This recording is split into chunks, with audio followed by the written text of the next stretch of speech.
अस्सलाम वालेकुम दोस्तों, जब अल्लाह का हुक्म आ गया और हजूर जनाब रसालत माब सल्लल्लाहु अलैहि वसल्लम ने दीन इस्लाम की तबलीग शुरू की तो दुश्मनों ने आपकी बेहद मुखालफत की, बहुत जुल्म उठाए। यही नहीं, तरह तरह के इल्ज़ाम लगाए, बहुतान बातें। किसी ने जादूगर कहा तो किसी ने शायर और किसी ने दीवाना। ये सब नए दीन के साथ दुश्मनी के सबब था और वो नहीं चाहते थे कि लोग नबी पाक सल्लल्लाहु अलैहि वसल्लम की बात सुने और दीन इस्लाम की तरफ रुजू करें। उन्हीं दिनों का जिक्र है दोस्तों कि आप गारे हिरा से वापस तशरीफ ला रहे थे कि रास्ते में एक बूढ़ी औरत को देखा कि सख्त परेशान है, भागी जा रही है, सांस फूली हुई है, सर पे छोटी सी गठरी रखी हुई है, कभी कभी पीछे मुड़ के भी देख लेती है कि गोया कोई उसका पीछा तो नहीं कर रहा। जब आप सल्लल्लाहु अलैहि वसल्लम के पास से गुजरी तो आपने पूछा, बड़ी माँ, बड़ी अम्मा, क्या बात है, परेशान दिखाई दे रही हो और ये गठरी उठाए कहाँ भागी जा रही हो? ये तो बहुत भारी लगती है, थक जाओगी, लाओ ये मुझे दे दो, मैं तुम्हें तुम्हारी मंजिल तक छोड़ आता हूँ। बुढ़िया बहुत खुश हुई, रात से कहने लगी, बेटा क्या पूछते हो? सुना है शहर में कोई जादूगर आ गया है जिसने किसी नए दीन की बात करता है। मैं तो शहर छोड़कर जा रही हूँ कि कहीं मेरा मजहब भी खराब ना कर दे। और अल्लाह के नबी सल्लल्लाहु अलैहि वसल्लम गठरी उठाए बुढ़िया के साथ साथ जा रहे थे। इतने में बुढ़िया की मंजिल आ गई। जनाब रसालत माब उसकी सब बातें खामोशी से सुनते रहे।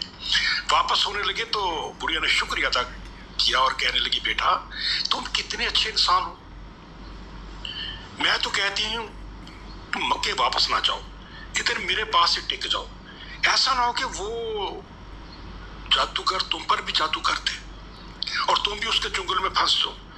इस पर आप सल्लल्लाहु अलैहि वसल्लम मुस्कुराए और फरमाया, बड़ी अम्मा मैं तुम्हें एक बात बताऊं, जिस जादूगर से तुम भाग कर आ रही हो वो तो मैं ही हूं। बुढ़िया सख्त हैरान हुई कि ये तो इतने अच्छे, नेक और हमदर्द इंसान है और लोगों ने खामखा इन्हें जादूगर मशहूर कर रखा है।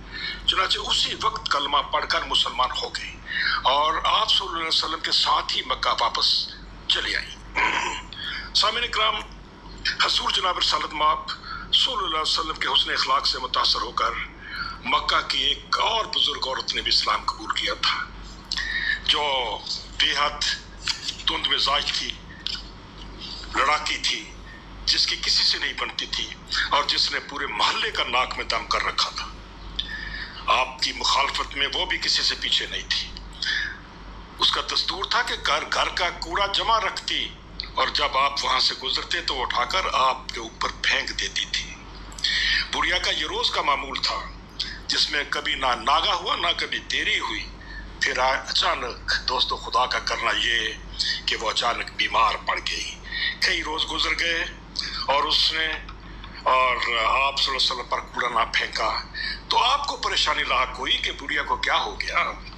इर्द गिर्द से पूछा तो पता चला कि बीमार पड़ी है, हिलने जुलने से नाचार है और तीमारदारी करने वाला भी क्यों कोई नहीं।